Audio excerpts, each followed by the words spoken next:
Hi friends, welcome back to my channel B N cooking blog channel.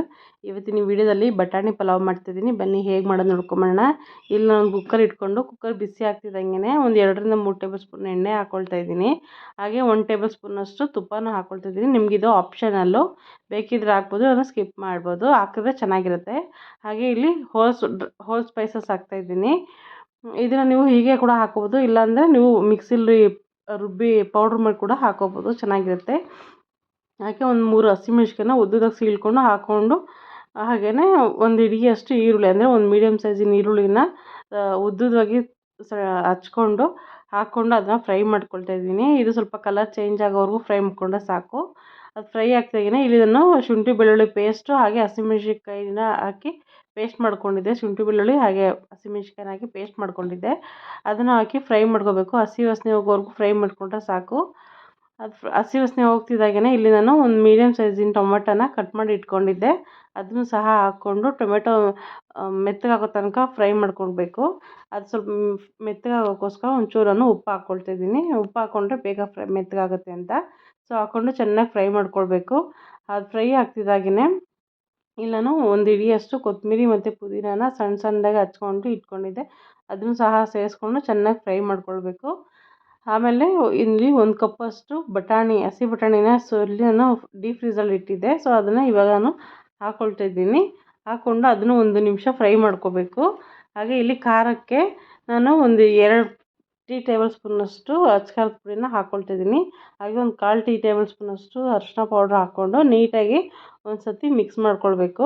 ಇದಕ್ಕೊಂದು secret ingredient ಏನಪ್ಪ ಅಂತಂದರೆ mutton masala ಹಾಕ್ಕೊಳ್ತಾ ಇದ್ದೀನಿ. ಇದು ಹಾಕೋದ್ರಿಂದ ತುಂಬಾ ಟೇಸ್ಟಿಯಾಗಿರುತ್ತೆ, ಸೂಪರ್ ಟೇಸ್ಟ್ ಕೊಡುತ್ತೆ. ಮಟನ್ ಮಸಾಲ ಇಲ್ಲಾಂದರೆ ನೀವು ಚಿಕನ್ ಮಸಾಲ ಹಾಕ್ಕೊಳ್ಬೋದು. ಹಾಕ್ಕೊಂಡು ಅದನ್ನು 1 ನಿಮಿಷ ಫ್ರೈ ಮಾಡಿಕೊಂಡು ಇಲ್ಲಿ ನಾನು ಒಂದು ಚಿಕ್ಕ ಕಪ್ಪಷ್ಟು ಮೊಸರನ್ನ ಹಾಕ್ಕೊಳ್ತಾ ಇದ್ದೀನಿ. ಗಟ್ಟಿ ಮೊಸರನ್ನ ಹಾಕ್ಕೊಂಡು ನೀಟಾಗಿ ಮಿಕ್ಸ್ ಮಾಡಿ ಮುಚ್ಚಳ ಮುಚ್ಚಿ ಒಂದು 2 ನಿಮಿಷ ಹಂಗೆ ಬೇಯಿಸ್ಕೋಬೇಕು. ಫುಲ್ಲು ಏನು ಫ್ರೈ ಇದೆಲ್ಲ ಎಣ್ಣೆ ಬಿಟ್ಕೊಳ್ಳೋ ತನಕ ಫ್ರೈ ಮಾಡ್ಕೊಳ್ಬೇಕು, ಬೇಯಿಸ್ಕೋಬೇಕು. ಸೊ ನೋಡಿ, ಇದೆಲ್ಲ ಫುಲ್ ಎಣ್ಣೆ ಇವಾಗ ಬಿಟ್ಕೊಂಡಿದೆ. ಈ ಬಟಾಣಿನೂ ಸಹ ಆಲ್ಮೋಸ್ಟ್ ಬೆಂದಾಗಿದೆ. ಇದರಲ್ಲಿ ಇನ್ನೊಂದು ಸರಿ ನಾವಿಲ್ಲಿ ಫುಲ್ ಕೈ ಆಡಿಸ್ಕೊಂಡು ಇಲ್ಲಿ ನಾನು ತೊಳೆದು ನೆನೆಸಿ ಇಟ್ಕೊಂಡಂಥ ಅಕ್ಕಿನ ನಾನು ಇಲ್ಲಿ ಸೇರಿಸ್ಕೊತಾ ಇದ್ದೀನಿ. ಇಲ್ಲಿ ನಾನು ನಾರ್ಮಲಿ ಮನೇಲಿ ಯೂಸ್ ಮಾಡೋಂಥ ಅಕ್ಕಿನೇ ಹಾಕ್ತಾಯಿದ್ದೀನಿ. ನೀವು ಬೇಕಿದ್ದರೆ ಇದಕ್ಕೆ ಸೋನಾ ಮಸೂರಿ ರೈಸು ಅಥವಾ ಜೀರಾ ರೈಸ್ ಹಾಕ್ಕೊಂಡ್ರೆ ಅದು ಕೂಡ ತುಂಬಾ ಚೆನ್ನಾಗಿರುತ್ತೆ. ಇದಕ್ಕೆ ಹಾಕ್ಬಿಟ್ಟು ಚೆನ್ನಾಗಿ ಮಿಕ್ಸ್ ಮಾಡ್ಕೋಬೇಕು. ಹಿಂಗೆ ಈ ಥರ ಇಲ್ಲಿ ಮಾಡೋದ್ರಿಂದ ಅನ್ನಕ್ಕೆಲ್ಲ ಉಪ್ಪು ಖಾರ ಎಲ್ಲ ಚೆನ್ನಾಗಿ ಹಿಡಿಯುತ್ತೆ. ಅದಕ್ಕೆ ಈ ಥರ ಮಸಾಲೆಲ್ಲೇ ಹಾಕ್ಕೋತೀವಿ. ಇಲ್ಲ ಆಮೇಲೆ ಅಕ್ಕಿ ಎಲ್ಲ ಮಿಕ್ಸ್ ಮಾಡಾದಮೇಲೆ ಇಲ್ಲಿ ನಾನು 3 ಗ್ಲಾಸಷ್ಟು ನೀರು ಹಾಕ್ಕೊಳ್ತಾ ಇದ್ದೀನಿ. ನಾನು 1.5 ಗ್ಲಾಸಷ್ಟು ಅಕ್ಕಿ ಹಾಕ್ಕೊಂಡಿದ್ದೆ ಇದೇ ಗ್ಲಾಸಲ್ಲಿ.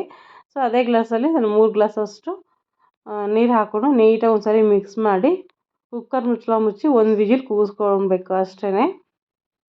ತುಂಬಾ ಟೇಸ್ಟಿಯಾಗಿ ಸೂಪರಾಗಿರುತ್ತೆ. ಹಾಗೆ ಇಲ್ಲಿ ರುಚಿಗೆ ತಕ್ಕಷ್ಟು ಉಪ್ಪನ್ನ ಹಾಕ್ಕೊಳ್ತಾ ಇದ್ದೀನಿ. ಐ ಹೋಪ್ ನಿಮಗೆಲ್ಲ ಈ ವಿಡಿಯೋ ಇಷ್ಟ ಆಗುತ್ತೆ ಅಂದ್ಕೊಂಡಿದ್ದೀನಿ. ಇಷ್ಟ ಆಗಿದ್ರೆ ಪ್ಲೀಸ್ ಲೈಕ್ ಮಾಡಿ, ಶೇರ್ ಮಾಡಿ, ನಿಮ್ಮ ಅನಿಸಿಕೆ ಅಭಿಪ್ರಾಯಗಳನ್ನ ಕಮೆಂಟ್ ಮಾಡಿ. ಇನ್ನೂ ಎಲ್ಲ ನನ್ನ ಚಾನಲ್ನ ಸಬ್ಸ್ಕ್ರೈಬ್ ಮಾಡಿದ್ರೆ ವಿಡಿಯೋ ನೋಡ್ತಿದ್ರೆ ಪ್ಲೀಸ್ ಸಬ್ಸ್ಕ್ರೈಬ್ ಮಾಡ್ಕೊಂಡು ವಿಡಿಯೋ ನೋಡಿ. ಸೊ ಇವಾಗ ಇಲ್ಲಿ 1 ವಿಜಿಲ್ ಆಗಿದೆ. ನಾನು ಕುಕ್ಕರ್ ಮುಚ್ಚಳ ತೆಗಿತಾ ಇದ್ದೀನಿ. ನೋಡಿ, ಫುಲ್ಲು ಚೆನ್ನಾಗಿ ಇಲ್ಲಿ ಬೇಕಾಗಿದೆ. ಬಟಾಣಿ ಪಲಾವ್ ರೆಡಿಯಾಗಿದೆ. ಇದನ್ನು ಮೊಸರು ಜೊತೆ, ರಾಯ್ತ ಜೊತೆ ನೀವು ಸರ್ವ್ ಮಾಡ್ಕೊಂಡು ತಿನ್ಬೋದು. ತುಂಬಾ ಟೇಸ್ಟಿಯಾಗಿ ಸೂಪರಾಗಿರುತ್ತೆ. ಬೆಳಗ್ಗೆ ತಿಂಡಿಗೆ ಇದು ಜಸ್ಟ್ ಒಂದು 10 ಮಿನಿಟ್ ಅಷ್ಟೇ ಆಗುತ್ತೆ, ಜಾಸ್ತಿ ಏನು ಟೈಮ್ ಹಿಡಿಯಲ್ಲ. 10 ಮಿನಿಟ್ಸಲ್ಲಿ ಮಾಡ್ಕೊಬಿಡ್ಬೋದು ಇದನ್ನು. ತುಂಬಾ ಕ್ವಿಕ್ಕಾಗಿ ಆಗುವಂಥ ಬಟಾಣಿ ಪಲಾವ್ ಇದು.